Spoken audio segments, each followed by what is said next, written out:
have to choose it yourself, since the ink is not of the same kind, and I use the pen not because of economy, but just for the reason that it is the one that produces a perfectly thin line like hair. This lets me see that I do not grab the unwanted tissues, that I do not move too far from the lip surface, because when I completely cover the lips with a pencil, I may not notice when I take an extra millimeter of the skin or do not finish drawing somewhere. This is why such a pen provides a more perfect and distinct technique. When I'm sure of the contour, I can use any lip pencil. Here, you choose your own brand. No matter whether it is soft or dense, choose what you like. Then you can shade the lips entirely, for example, to show the shade to the client or examine the lips at a general spot. This makes it easier to understand the symmetry.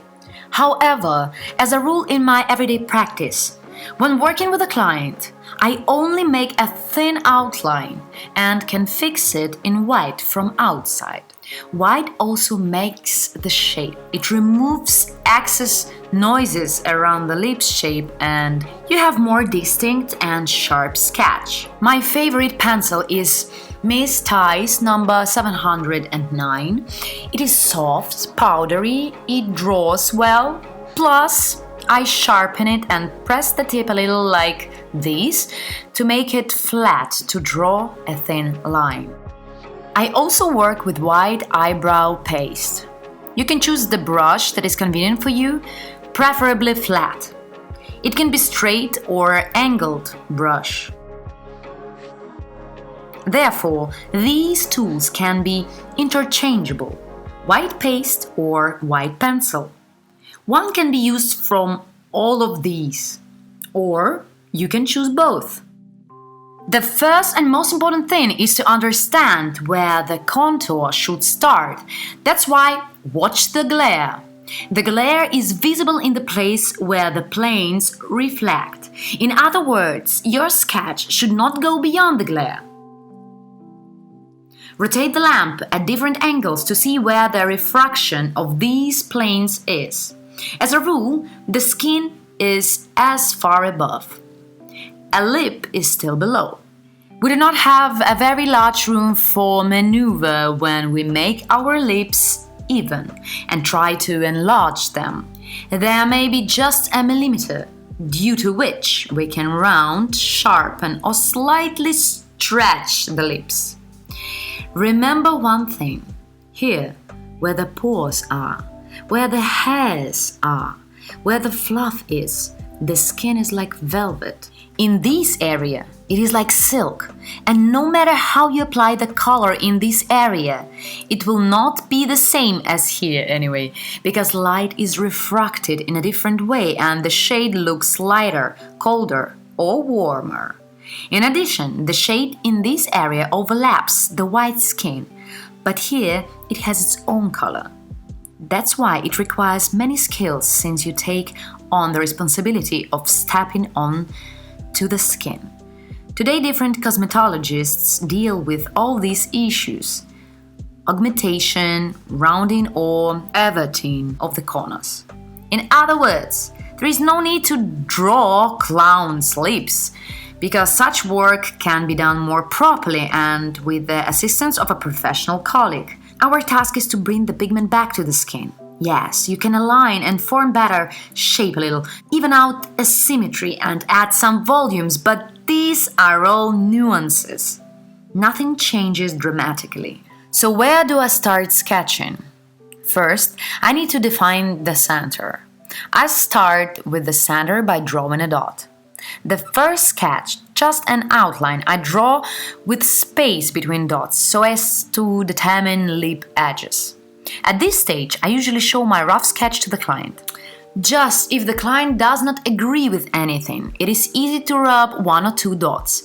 But if you have already drawn the entire contour, you start rubbing there with a sponge or a cotton Q-tip. Even before you start working, you have overworked, tired out the skin and added additional trauma. Therefore, we draw the sketch very gently and carefully since the skin on the lips is very delicate. So let us start with the center. Then we go towards the Cupid's bow, marking the same segments. So the question is, should we choose peaked or rounded Cupid's bow? Nowadays, this is a personal choice because generally your client tells you whether she wants more rounded or peaked lips, but the tendency is such that the last year's lips were augmented vertically. That is, they are stretched in the Cupid's bow and stretched at the bottom. In other words, the rounded lips like these are not in fashion now. More peaked lips, so-called dark lips, become more fashionable. We have the philtrum ridges and the bow should normally fit these ridges. The center line goes through in the middle of this hollow.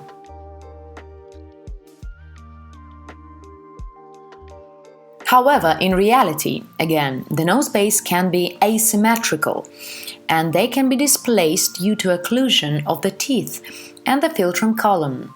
For this reason, we should look in relation to the proportion of the whole face and not just by snapping to some points. So we have determined the same segments and we move on, fix on each side and sketch out.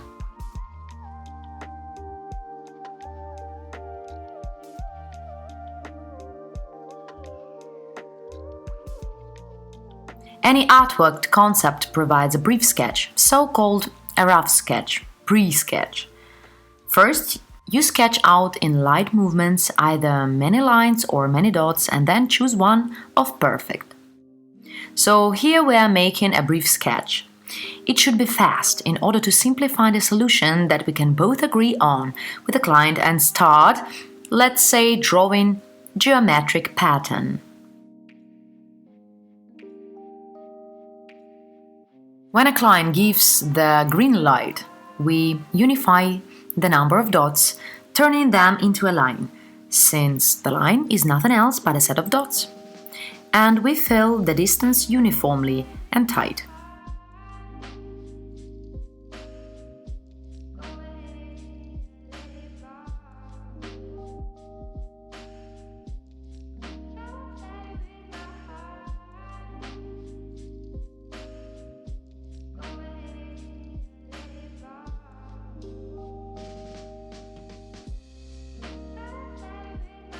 Now, the line may be uneven. We will bring it to the ideal one.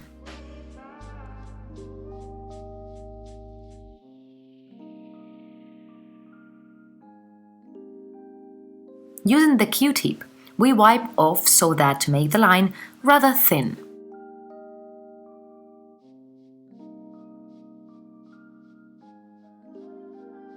Just as thick as a hair. Do not make a rough, thick line because when you start working with it, you will be confused exactly where it lies. How to pass then? Either in the middle or along the edge of the line. Even a 1 dot deviation and you won't achieve such a filigree shape. The more exactly you draw the sketch, the more easily you work. Because when I start working, I don't want to think about the shape. I just think about the quality of the line I made.